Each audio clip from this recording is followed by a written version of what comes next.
Banyak kebiasaan orang Indonesia yang sudah membudaya adalah membeli mobil sekaligus memperhitungkan harga jual kembali. Ya, hampir rata-rata orang biasanya memiliki pemikiran seperti ini. Tapi pertanyaannya, apakah hal tersebut salah? Ya, tentu aja jawabannya nggak salah.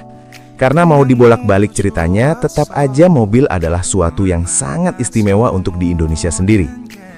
Hal yang sangat menarik, kita lupa tentang kemudahan menjual mobil. Tapi kita hanya fokus memikirkan harga jual kembali. Ya, seperti film drama jual beli mobil. Habis pakai dijual masih untung atau balik modal. Hitung-hitung sewa lah, ya kan? Dan di video channel mobil kita ini, kita akan membahas 5 mobil yang susah dijual kembali. Di sini kita ngebahasnya, ngejual mobil antara pemakai ke pemakai ya. Bukan ke showroom atau istilah lainnya dealer mobil bekas.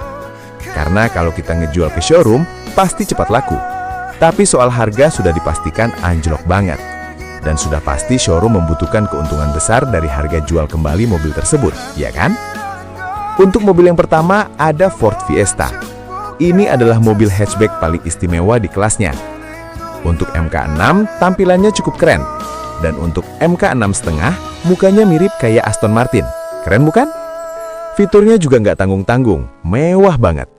Saking mewahnya sensornya banyak banget. Sensor hiper otomatis kalau nggak salah juga udah ada di mobil ini. Pokoknya bener-bener canggih. Selain canggih, kekedapan mobil ini bener-bener spesial banget. Jika dibandingkan dengan Honda Jazz dan Yaris di generasi manapun, kedua mobil tersebut tidak ada apa-apanya jika dibandingkan dengan Ford Fiesta. Canggih bukan? Apalagi kalau kita ngomongin speaker dan lainnya, Ford Fiesta bener-bener rajanya. Namun jika kita ngomongin penyakitnya, waduh, mobil ini sangat mengerikan. Apalagi masalah metiknya yang dual clutch sering sesak napas dan gak kuat macet-macetan. Selain metiknya, mobil ini juga paling rentan terhadap overheat. Jadi ya kurang pas untuk pergi jauh atau yang banyak tanjakannya serta macet-macetan dalam kota. Selain itu semua, harga part mobil ini juga benar-benar mahal banget. Aftermarketnya juga cukup terbatas, kebanyakan KW-nya. Jika udah begitu, tentu aja mobil ini semakin sepi peminatnya. Bahkan saking susahnya menjual mobil ini, pemakai terkadang menurunkan harga gila-gilaan mobil ini. Miris sekali kan? Lalu yang kedua ada Toyota Yaris Lele. Toyota Yaris Lele adalah generasi kedua dari keluarga Yaris. Ketika baru dikeluarkan, mobil ini cukup membuat orang kaget. Yang tadinya mobil anak muda jadi kayak mobil bapak-bapak. Selain itu, tenaga mobil ini juga cuman cukup, nggak ada yang spesial. Ya cukup, kenceng nggak, lemot juga enggak. Dan yang ngeselin, radius putar mobil ini bener-bener kacau. Sudah seperti bawa mobil truk jadinya. Bahkan untuk muter balik di jalur 2 arah, kalian harus melakukannya secara 2 kali atau bahkan 3 kali. Tapi yang sangat disayangkan dari secara keseluruhan mobil ini adalah desainnya. Karena desainnya yang bukan Yaris banget, hingga membuat mobil ini jadi cukup sepi peminatnya. Makanya, gak heran harga mobil ini bisa dibilang udah cukup murah saat ini. Kenapa bisa murah? Ya karena memang harus diturunin terus harganya sampai ada yang beli. Jadi ya jual mobil ini agak susah. Untuk mobil yang ketiga ada Nissan Grand Livina. Ini berlaku di semua seri ya. Yang berarti ini berlaku untuk versi L10, L11 atau bahkan L12 alias Levander. Mobil-mobil ini terkenal susah untuk dijual kembali. Kenapa? Ya karena nggak ada yang mau ngerawat mobil ini. Kenapa nggak ada yang mau ngerawat mobil ini? Konon katanya mobil ini gampang kebakar. Mobil ini rusakan. Mobil ini memiliki spare part yang mahal. Mobil ini memiliki tenaga yang loyo dan lainnya. Emang iya? Mungkin iya, mungkin juga tidak. Tergantung penilaian masing-masing orang mungkin.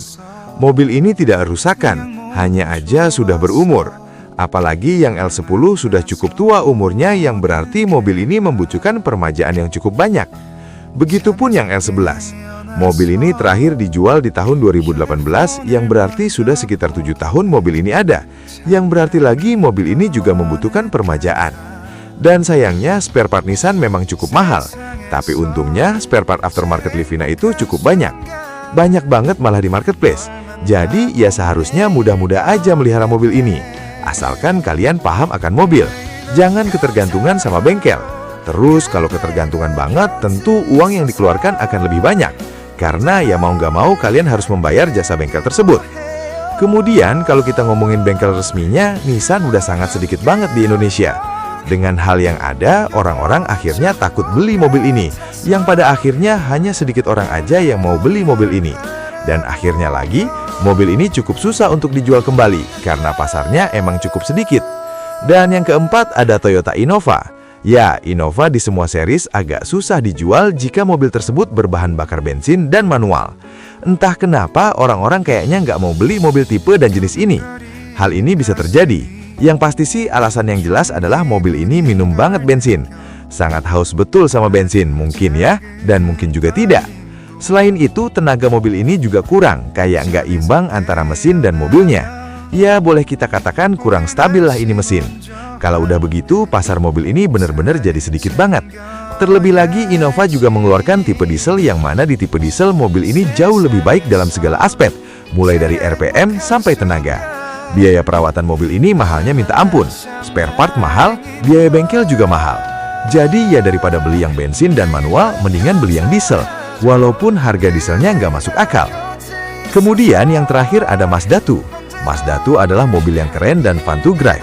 Mau generasi awal atau generasi terakhir, mobil ini sama-sama keren dan fun to drive. Sayangnya mobil ini bukanlah mobil kaum mendang-mending, karena mobil ini memiliki beberapa kelemahan yang paling umum. Yang pertama, partnya kurang awet.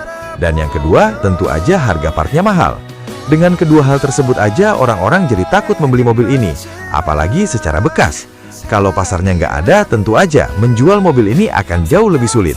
Selain sulit, harga bekasnya juga anjlok banget, alias terjun bebas, ya kan? Jadi ya buat kalian yang punya Mazda 2, apapun generasinya, mendingan pakai aja udah, daripada harus drama jual beli mobil, ya kan?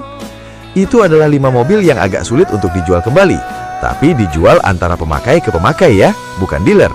Gimana nih menurut kalian? Komen di kolom komentar di bawah ya, dan sampai jumpa di video channel mobil kita selanjutnya.